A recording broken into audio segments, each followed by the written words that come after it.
on streamline customers' journey. And we have with us Mr. Sundar Venkataraman, the head creator and content ecosystem versus innovation, Mr. Rajendra Turakani, VP Engineering and co-founder, Saranyu Technologies. We have Mr. Radhakrishnan Ramachandran, founder and chief executive officer, Studio Mojo. And for the moderator, we have Kalpana Ravi, bureau chief, media news for you. Now, let me request Kalpana to take it forward from there. Thank you very much. Fire away, Kalpana.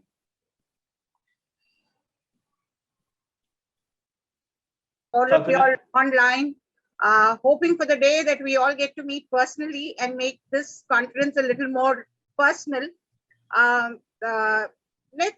Would you guys like to, let me start with what I have to ask you so that each of you all can answer whatever is applicable to you.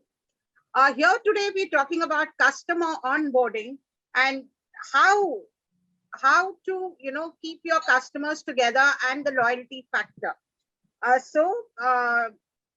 Because today the customer has too many options. Like Zubin mentioned earlier, I mean, there are too many platforms happening. And how do you keep the loyalty of your customer? So let's start with Sundar. I mean, what do you have to say on how do you onboard customers and keep them onto your platform? Hi, Kalpana. Thanks for having us, all of us here. I think this is an interesting subject that all of us on a day-to-day basis that we kind of go through this. For us, what we learned is that onboarding actually starts much before. Actually, it starts before even the product is done. We actually have to learn what the consumer is, what the need is, so that when we are launching the product, we're kind of ready with it. And it doesn't end there. Once the consumer is in, he or she has a different taste which keeps on evolving all the time. So we have to ensure that we are in with them. We have to constantly engage with them and change as per their needs and their availability. And last but not the least, like I said, it starts before. It's a continuous process and doesn't end only. So an onboarding process actually it's like a vicious circle. It just keeps on going and going, and it is in our interest that we evolve with it. So that's how I think that onboarding works for us back in our company. Radha, what would you have to say on this? Thanks, Kalpana. Hi, everybody.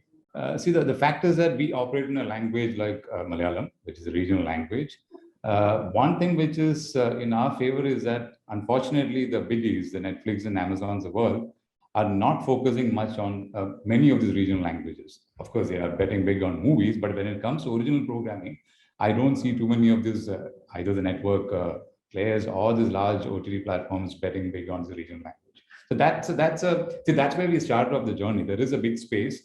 As you know, Malayalam produces some of the finest content in the country, but yet a lot of these talented creators and script writers have no way of reaching out to this large platform. So that's when we decided to start Kude, which is our platform. So, I mean, but having said that, content is still the differentiating factor, and we don't have huge budgets like like Netflix's of the world to spend on. So what we are trying to sort of fill in is, I think there is a huge gap between YouTube and the Joshes on one side and Netflix actually. We are trying to see how do we sort of be one step ahead of a platform like YouTube. So what we do is that we work with a lot of creators in this space. Actually, we reach out a lot of upcoming talent. We give them an opportunity to come on board, and then we co-create content with them, and they become our brand ambassadors, sort of. So they are there to actually spread the word of Kude. They're there to sort of promote us. We create content with them. That's how we sort of build the whole ecosystem actually. Right. When it comes to you, Mr. Turakani, how does technology help individual platform to maintain its or onboarding customers?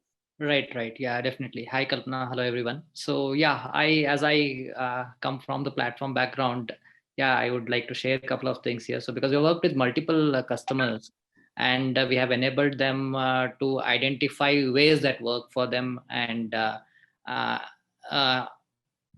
adjust the platform and the workflow that suits best to the content and the ecosystem that they are working with.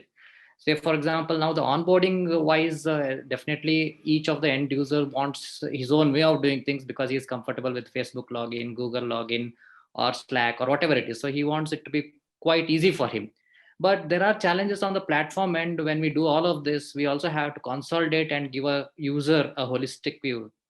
So many a times what happens is it's not very difficult to enable these logins, but moment we enable these logins, there are challenges within the platform wherein, okay, user creates a Facebook, or he logs in with Facebook, creates a subscription, and now he tries to log in with, say, Google, and he says, okay, I have those subscriptions. So I need to have my platform intact when I allow these multiple ways of login. So because it all depends on the age group as well, say the youngers, the elders, they have different ways of doing things.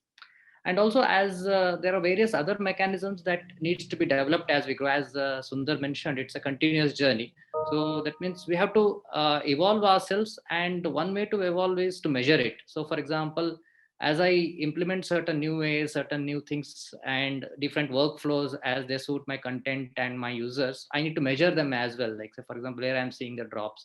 Has the user tried to enter this data and he faced it difficulty? Like, say, for example, for the login, I have email and OTP both, right? So now it may happen that, okay, I entered the email, I got the verification, I clicked in, but I didn't enter the OTP. So that means I know that, okay, user dropped in because there are multiple places from where he could actually pick the information from. So it's a continuous journey, and it has to be evolved around the product thought process and the customers and my end users who are there. And it has to be measured as well. That's what is my take from this. He's raised a very good point on measuring. I have asked this question many times to many OTT players, and I've got, very vague answers. So Sundar, do you want to take this up and, figure it out? How does this get measured? Everybody says we are 100%. So how does this get measured? So I can talk from my point of view, from the point of view of Josh's point of view. See, it's very like Rajendra said, it's important to measure for yourself, because if you don't measure, you won't know what the milestone that you want to go for it. So and if you don't have a goalpost, then I think the point of being in the business is not fun anymore. Ideally, what we measure actually should be clearly in the lines of DAOs and MAUs, because that gives us a clear-cut indicator whether our daily active users are growing, are they dropping, or whether our monthly active users are growing, dropping. Our time spent is very important from a content perspective. All of us are content people here. If you know that in our time spent, if there is a drop, then there is a genuine problem with the content, and we cannot be just beating around the bush and saying that there is a problem with the product or with the marketing and so on and so forth. So it's in our interest that measurement is important, because we will know what to course correct. Because people who are in for the long run, we just can't have a short side focus and say that we don't need measurement, and measurement is not needed for the fraternity. It doesn't work like that. Like in your school, back in your school, why did you get marks? Because it is not about you want to be academically correct. It just gives you a course correction where you want to head to. So for us, from a Joe's point of view, what's the point of view? In fact, we have a daily measurement that we inculcate in all our team members also. Numbers are important because it tells you where to go. And like I said earlier also, the customer is continuously evolving, and he's got a lot of places to go to. So in that journey, if I'm not able to measure our mistakes, then I think we won't be able to solve a problem at large. When it comes to you, Radha, as a content provider, providing content to various platforms, how do you measure, or you get a feedback from your platforms as to what has been your, how many people have viewed your content? See, Kalpana, I do provide content for other platforms, but primarily let me talk from Kudai's point of view, which is my own platform. So, I mean, unlike the Joshes of the world, we are some way from, trying to worry about the numbers and stuff like that. We're just starting off. The challenge for us is, how do we sustain ourselves in an ecosystem where there are very large players with a lot of money and stuff like that. For me, the primary criteria is that how do I reach out to these creators? How do I, if a lot of content creators are wanting to work with us, if a lot of producers are wanting to put their movies on my platform, that's where, I see the success actually, because I know it's a long-term sort of a bet. You can't, because like I said, if you look at the content budgets of some of the large guys, they're in billions of dollars. So for me, the numbers are not something which I'm worried about today. It's about how do I engage with my creator ecosystem. The more people want to reach out. So what we're doing is that we are reaching out not just to the bigger influencers, we are reaching out to the micro influencers, trying to figure out in each of the district, each of these, suburbs of Kerala, Can we identify a new talent? Can we work with them? Can we give them an opportunity to grow along with us? That's where right now we are focused on that actually. Numbers will probably, and also I don't have a VC sitting on my head asking for the numbers. So I'm pretty Not, okay with not that. yet. Not yet. Not yet. Sundar, what do you think, how important content is, and what are the unique ways that you would want loyalty from the customer to, come back to you again and again and again? Yeah, I think see, our mode is content. Like I give you a simple example that we live and breathe in our office back every day. If you enter a food court, what is important is the food. It doesn't matter what other experience you want to give to the audience. For us, we continuously believe that we are not the restaurant. We are like the food court. Okay. Restaurant is someone like a competitor like Instagram who wants to be a restaurant, great experience center, great, good for them. For us, it's very important is the food court because people have limited time, they got limited money, they got limited resource, but they want to have maximum in their thali. So it's our job to give them everything that is there available in the food court, and in that the most important is the quality, the smell, and the touch of the food. So the content for us is exactly like the food. So when we invest in a particular content, we have to ensure that language-wise nuances, like Radha said, we actually have to customize it as per language, as per region, as per taste, as per consumer expectation. And last but not the least, we have to believe in it. If we don't, as chefs, don't believe in what we're making, I don't think the end guy is going to anyway eat it. So content is what today has to be viewed from a very different lens. We just can't say that I believe in it, I'm going to give it to you. No, it doesn't work like that. You have to think from what the consumer needs, and you have to give them variety and let him or her choose what he wants to eat. You just have to give it to them in a good way. What would you want to say, Rajendra, on this? Yes, definitely content is the key because that's what drives us to multiple platforms. But on top of that, the platform performance also has to be looked in, like how easy it is for navigation, how easy is the clicks, how easy is it the streaming. Like say, for example, in terms of streaming quality, it rates my data consumption that way. So definitely on top of content, it is the overall platform performance also, which helps customer to be with it and then keep coming to it. And also what we have seen is there are based on the type of content and based on various product strategies, many things are done for customer loyalty. Maybe one basic thing is that notifications are sent, but we have some unique things that our customers have tried, wherein we have India Science, the Vigyan Prasar offering. So actually they are doing contest engine. That means they are deriving questions out of a video, so that because their customers are the end users are school students, teachers, and that way. So they have set of questions per video, and then they want to put it below that, and then the user actually sees it and then he answers it, and then there are leaderboards for him to see his ranking over others, his school over other school, that way. So that gives interest and also push from various places for them to start logging in, checking the content, understanding the content. In this case it's more informative, so that means it is better that the students learn it. So that's what they have employed. And say for example Shema Rumi, they have tried referral policies. So they have a good referral policy originating from their employees and reaching to elsewhere. So what happens there is there are various incentives given for a successful referral. So that means, like say, it has to evolve, as Radha also mentioned, like say based on what my current concerns are. Say I may be now looking at specific content right now, maybe that's not the key thing for me at this point in time. But yeah, as I grow bigger and then I start looking at people, and then perhaps people looking coming to me, I see the competition. I have to build the platform step by step and then add these features, keep all my users or customers intact, keep reaching them, keep sending them information or new content. And yeah, so definitely content is the key, but around that many things have to be built, because the content is visible on multiple platforms as well in many cases. So we have to have them engaged into the system so that they keep coming back to us, and they see that, okay, once they come into the platform, they see, okay, yeah, it's my home. I can look at some content today or something like that. Yeah. Rajendra, I have another question for you. Today, we are a mobile first country, India. Most people view content on their mobiles, okay, at least the younger generation. Smart TV penetration, I understand, but mobile is the first go-to for anybody wanting to view anything.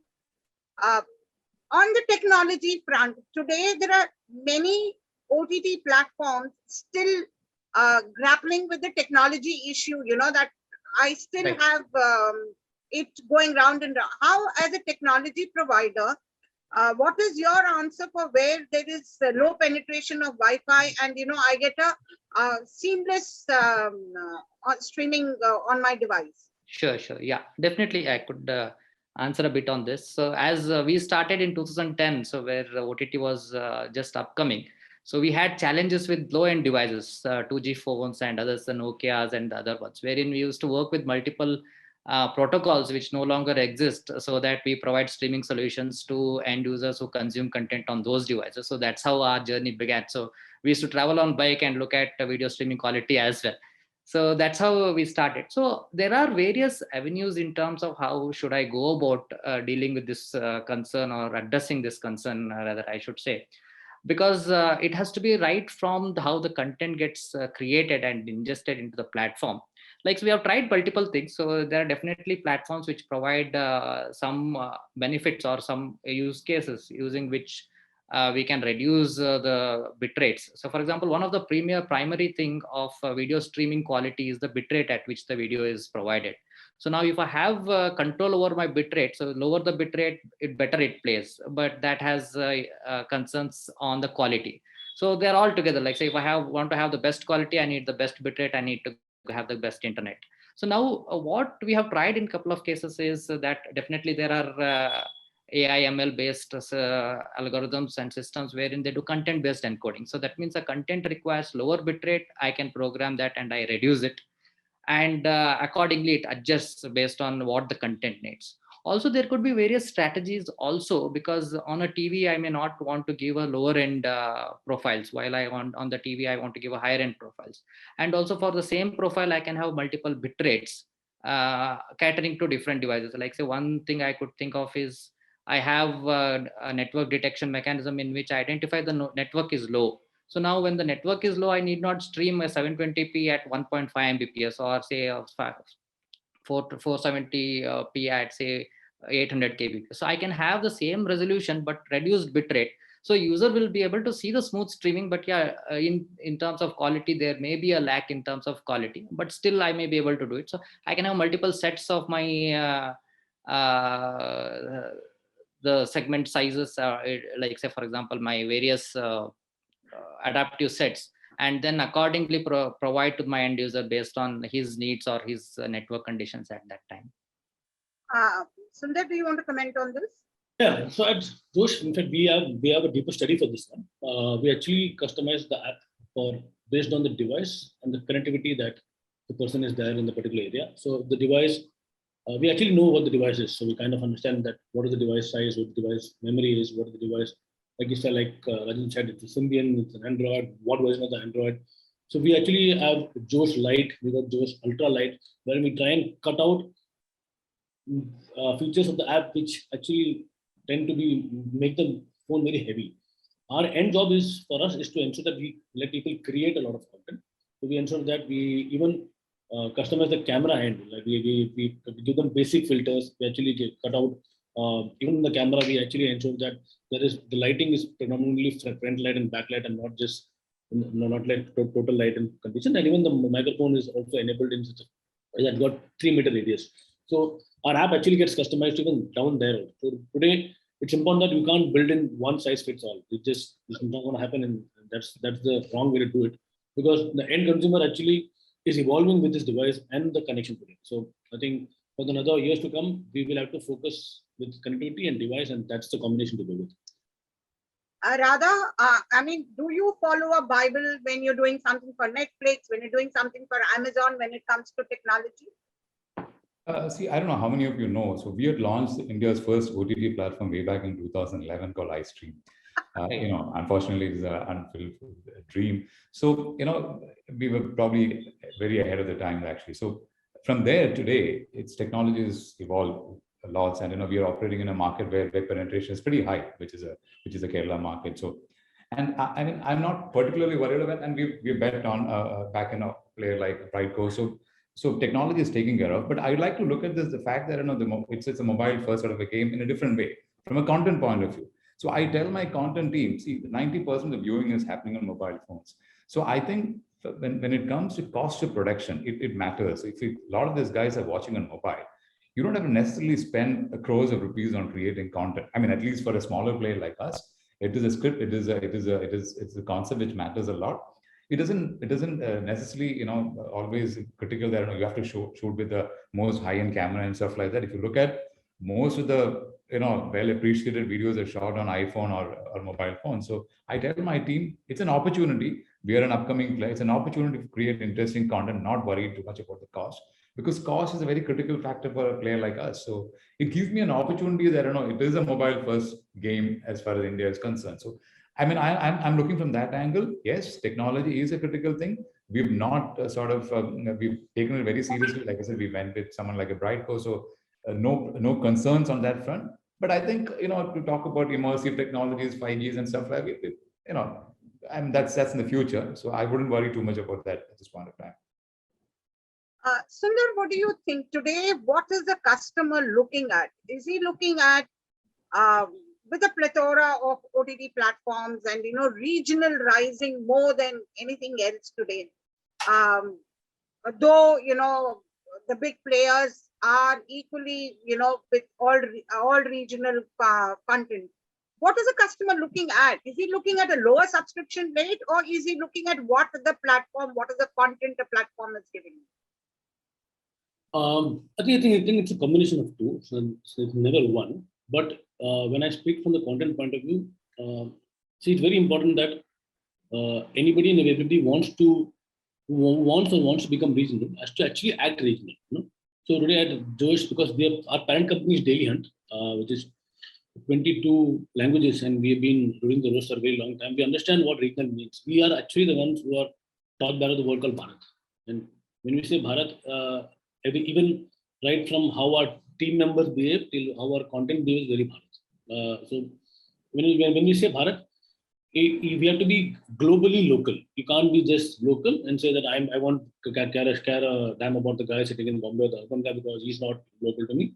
So we actually use the word called local, where somebody, like example, I'm a Tamilian sitting in Bombay.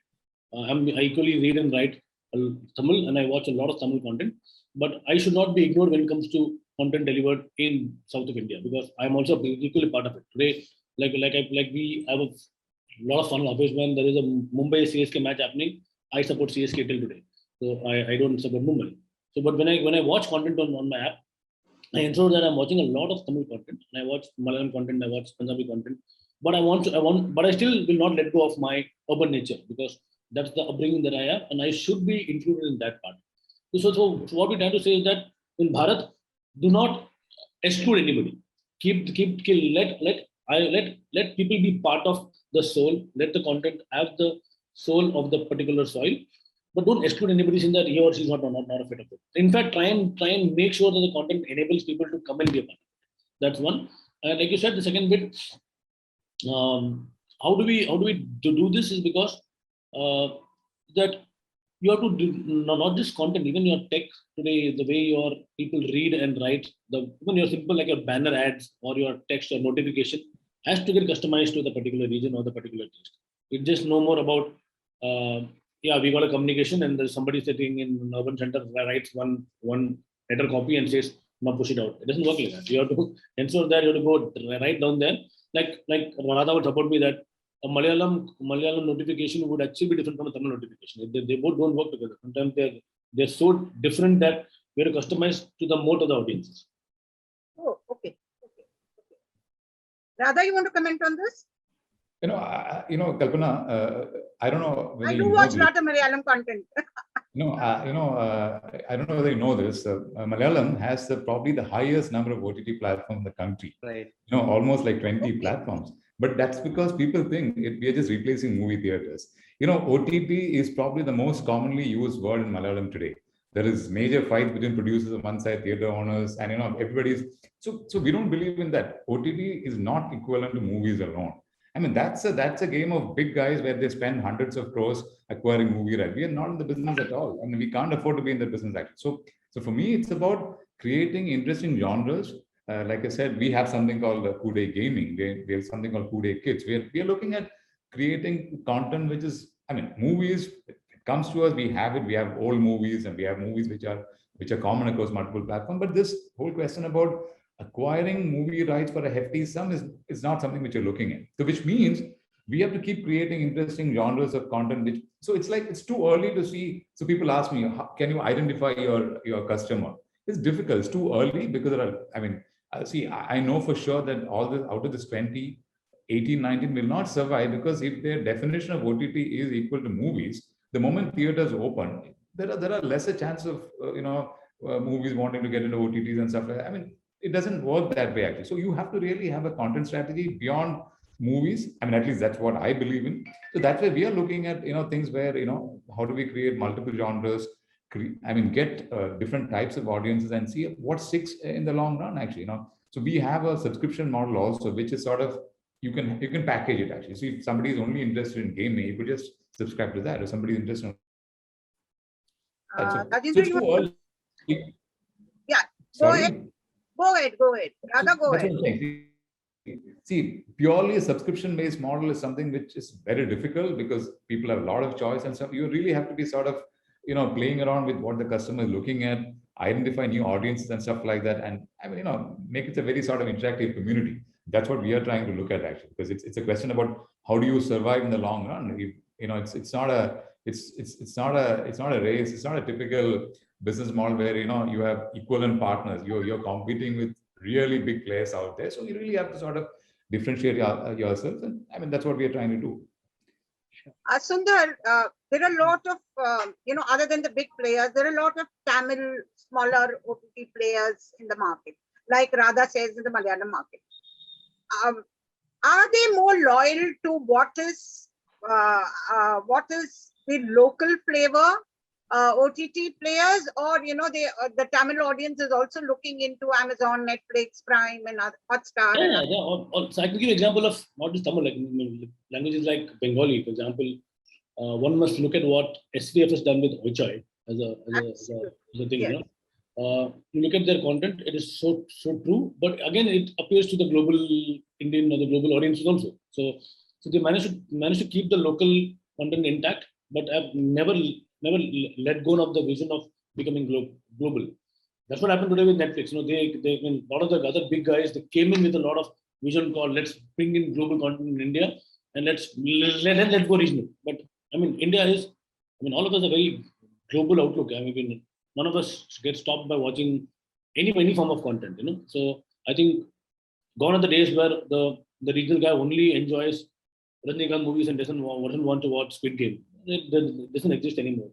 Content is content. If it sparks something in you, language is no barrier, and it should be able to spark that one particular thing in you. For example, there are a couple of research theories that we've been part of, and we realized that how, like for us, we just want to get insight that how in the Tamil market, like you asked, Tiger dance, Puli Natyam was one of the things that came into biggest highlight of what people want to ape and bring it back to this heartland, and to the urban market. We actually went and did a research and said that, okay, how many people do exist in that? And we found that there are a lot of people doing it. It's just that platforms didn't go and get it done today. So there is a lot of meat out there. I think it's our job to go there, make it meaningful, and then bring it to the global audience in that particular taste. Right. Rajendra, anything on this? Yes, definitely agree with Radha. So there, definitely Kerala has so many OTTs. We2 Power, one of them. So, and as we have worked with multiple service providers across regional languages, so we have seen they have taken up different approaches to the costing and to the plan that they have in terms of subscription. Like say when we work with Book My Show, so their target is Hollywood content. So they are only on TVOD. Like say for example, the costing of the movies on the stream is I think determined by the production houses as well. So, but they are fine with that because they cater to that kind of audience who may want to watch big releases on their big screens or something like that.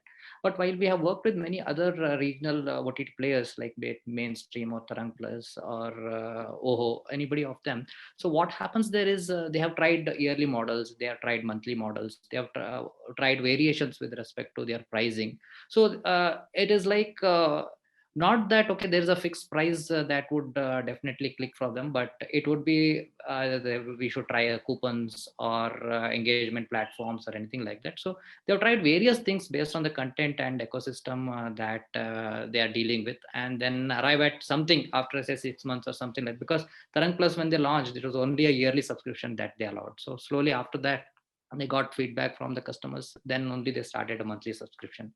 And now we have a quarterly as well on many other platforms. So yeah, it gets evolved, as I would say, but not necessarily a lower price point has traction for the subscription. Rather, thanks to the pandemic, all our viewing, preferences have changed. All of us have got into OTT. Somebody like me who was not a great OTT fan is now binge watching a lot of stuff and, become a huge OTT. I have some 10 platforms on my smart TV kind of a thing. What is that one thing that you want or you will do to keep your customer loyal to your product?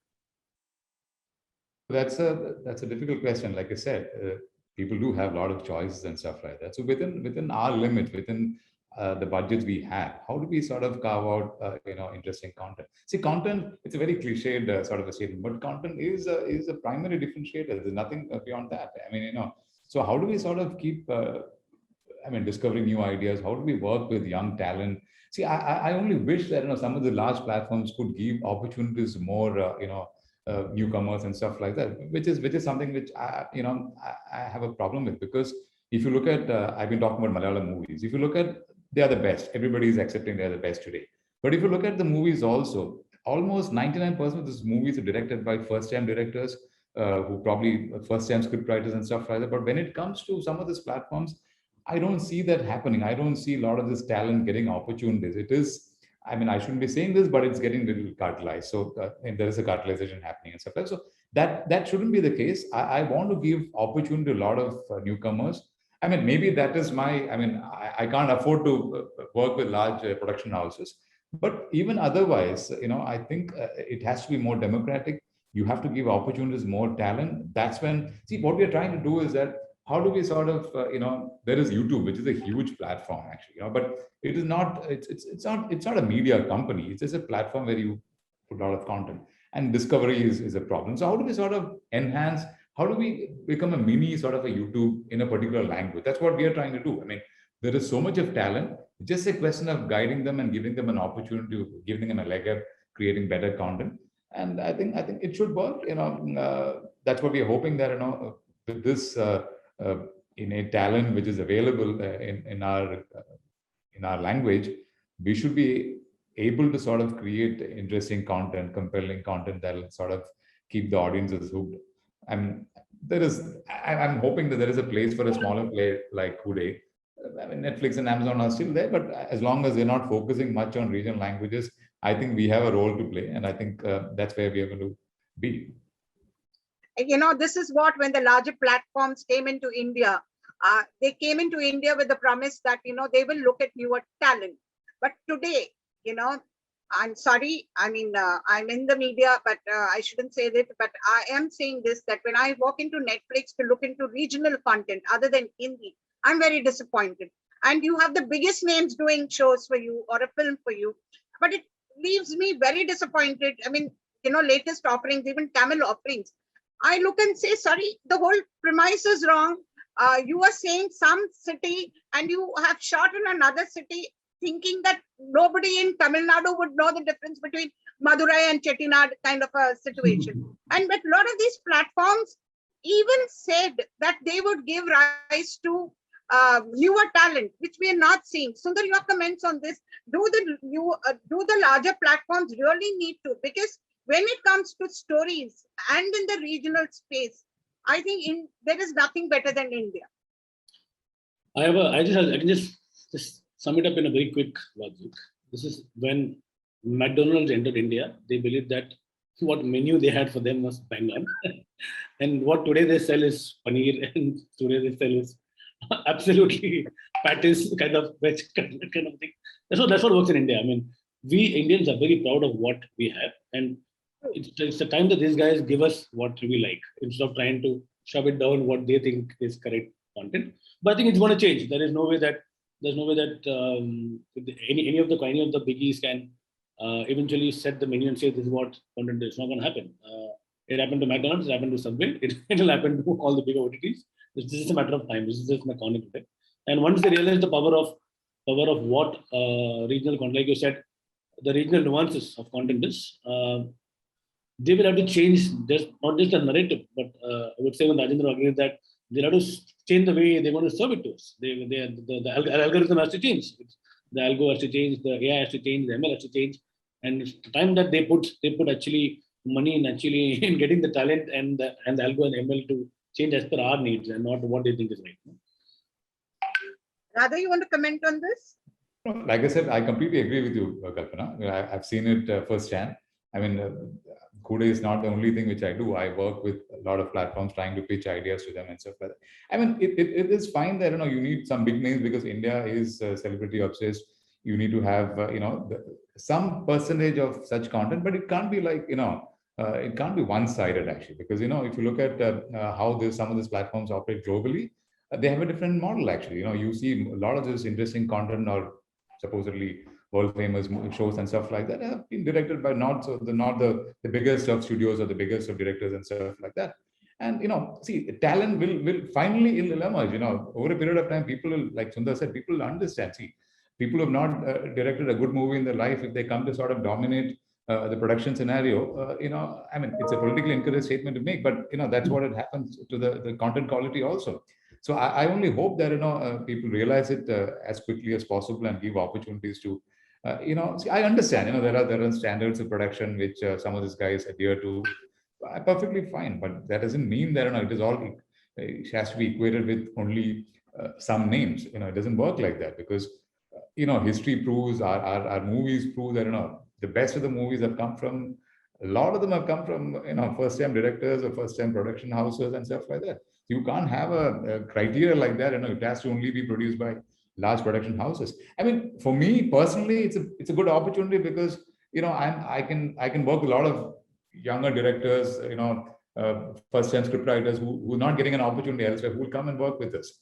But I don't think that's the way we should move. Actually, I have my strong views on this. I mean, I'm just sort of reserving my comments, but I think it's time that we give more opportunities to talent actually. Yeah. I think I'll let add on that one. So that's one of the biggest, I think, challenge or rather initiative that Josh has taken up today. We continuously believe that har bhasha mein there has to be a superstar, and that's why today, if you look at the way we have been trying to promote our talent, is that right from the word of Faizu of the world, or today to trying to get one of the talents in Tamil called as Sen Tamil poet. We found him raw, and today you should see the way he could give a component to anyone like a Raftar or a Bhasha today. And likewise, we found some great talents in the Marathi market, in the Bhojpuri market, in the Punjab market. We got names to prove that. But today, it's a constant endeavor for us to ensure that these talent actually somehow come out through the world of Josh and all, and eventually enter the world of OTT, saying that talent is there, and this talent is really raw. And I mean, like that. So someday, when we went to a conference where they said that Netflix have found the best guy in India and XYZ. I said, but Nawaz was not found by Netflix. Nawaz was found by all of us. Nawaz Siddiqui was what Nawaz 10 years back, and he is the true son of the soil. And today, look what he is. I mean, you just found him at the top of the cream. So today, it's our endeavor that we find a lot of regional superstars, and I think that this is a challenge and the endeavor that we are continuously living and breathing in. Josh team is totally aligned, and we kind of are going in the direction. And rather someday we will want one of our guys to come to you and we can make them into a superstar. No, but Sundar, it's a good point because what Nawaz is saying today, it sums up the situation. He said, I don't want to be part of this OTT game because dominated by, so that is the problem today.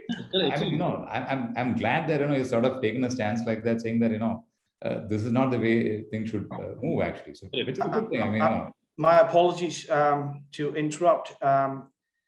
We have exceeded our allocated time, so kindly try and wrap up the session within the next 4 minutes. Like I told Vijay, this is one topic which can go on and on and on with no end in sight. Because, like I said, I had sent a set of questions, but as people were talking, moved on. So I- let's end it that what we really think is that for onboarding new customers and keeping loyalty, content is still the king, and that's what keeps your viewer glued on to your or come back to your platform again and again.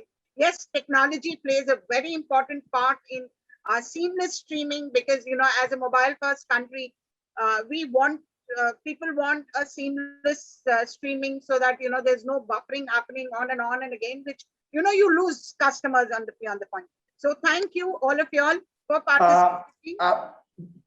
Kalpana, before you could wrap it up, we Yeah. have one quick question from our audience. So, you know, one of the speakers can answer the question, or probably Yes, each please. one of you Yes. could give you a brief perspective. Yes, yeah. Well, the question is any tools are available to protect from piracy? I think Rajendra should answer the question. Sure, definitely, I'll take that. So definitely, if you look at that, so this has been one of the primary concerns for many people around in terms of content and its protection. So from the studio perspective, there are DRMs, digital rights management, so which say us how should we encrypt and how should we use the keys and others. So for example, Google Widevine and Apple Fairplay is something that we are using across our customers. But still what happens is there are certain things on the web browsers wherein we have certain concerns. So what we do is when we do DRM as well, so we have restrictions in terms of what gets streamed, what does not get streamed. So based on the production house requirements, we can control exactly what quality gets streamed on a web browser in that matter. And also maybe we can stop streaming as well. So that is one way of doing it. And the other is, say, for example, we have piracy in terms of screen capture and all. So some of it where we record it on top of a screen or something like that, I think much we could do about it. But definitely with DRM coming in, we have a screen recorder within the devices and all could be mitigated. And then we could have good security in that sense. So definitely other ways, other than DRM are some basic things that definitely we have to look at. So one is tokenization, expiry of URL, IP address locking, and not allowing the URL to be shared within the network, like user agent locking. So all of it, like say for example, some of the things like, so Hotstar streams you cannot actually put on any other place because they're all IP address locked. Maybe for example, now a DRM content, the moment we take it out of a domain and try to play somewhere, it doesn't because it has to have the keys, right? And also we have seen, as I mentioned, the restriction in terms of content playback itself. So there are L1, L3 kind of mechanisms wherein you can restrict, okay, only say 320p plays on my website if it is a jailbroken device. Say for example, Android, there's a jailbroken device. I actually stop playing content from it on it because I understand it's a jailbroken device. Some of these technologies do come as part of the DRM, the requirements. So because they work closely with the browser, OS, and the users. So for example, when I say use Google Widevine, so it closely works with the browser, then it goes within the OS, right? So and then there the decryption happens. So like the browser itself takes care. So it's not visible outside. So the network activities are not visible outside. So definitely that's the place to go in terms of if you want to protect it fully. But definitely costs are involved with that. The licensing cost, per view cost, and all do come in. So it's like based on the use case and the level of protection that I would want to have and the amount of money that I would want to spend in terms of protection, there is a mechanism which we can devise and then appropriately tune it for the platform. Awesome. Thank you very much for answering the question. Kalpana, please, you could wrap it up. And then yes, thank you. Thank you, guys. I mean, it was a great insight. For me, moderating such a huge, on a huge platform. And as somebody who writes on broadcast and media, it's been a great experience to understand what you guys are saying. And when it comes to technology, it's been, it's really been a masterclass for me on what Rajendra was saying. So all in all, I hope that everybody who's been watching this has come back, is going back with something fruitful, and even for the larger platforms to think about what people said about the content that is being offered on their platform, and what unique ways you can keep your subscriber and onboard your subscriber to come back to your platform again and again and keep up to the loyalty factor, so that your viewer comes back to you again and again. Today, with the plethora of OTT platforms, I know it is difficult, but all of us have a few platforms which we go on to again and again.